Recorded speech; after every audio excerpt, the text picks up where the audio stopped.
The BER. BER here stands for bit error rate or bit error ratio, BER. The options are is directly proportional to SNR, inversely proportional to SNR, is not related to SNR, none of the above. Now the correct option is option number 2, inversely proportional to SNR. So the bit error rate or bit error ratio is the number of bits errors per unit time. Because BER and SNR are inversely proportional, so let us understand the BER and SNR first. So they are inversely proportional. First of all, if SNR will increase, BER will decrease. If BER will increase, SNR will decrease. And this is vice versa. What is BER? Bit error rate is the number of bits errors per unit time, or the bit error ratio, which is also known as BER, is the number of bit errors divided by the total number of transferred bits during a studied time interval. So how many are being sent, how many were in error, the ratio is this one.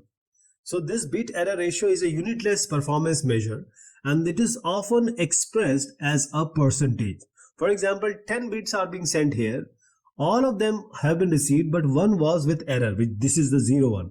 So the received one which have the error, which is 1, divided by the sent bit, which is 10, this is called the bit error rate. When we talk about the SNR or signal to noise ratio, in analog or digital communication, a signal to noise ratio, often written as S by N or SNR, is a measure of the strength of the desired signal relative to the background noise, which is the undesired signal. So this is the measure of signal strength, which is represented as a ratio along with the noise level or noise floor existing. So the signal strength divided by the noise strength is SNR. So the bit error rate BER is inversely proportional to signal to noise ratio.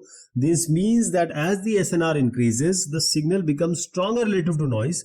The BER is going to decrease. That means fewer or lesser errors occur during data transmission. So now you see this diagram. This directly shows the diagram or the graph between bit error rate and the signal to noise ratio. So the lower SNR leads to higher BER, as more errors are likely due to increased noise in the signal. So when bit error increases, the SNR will decrease. When the SNR will increase, the bit error will decrease. So they are inversely proportional to one another.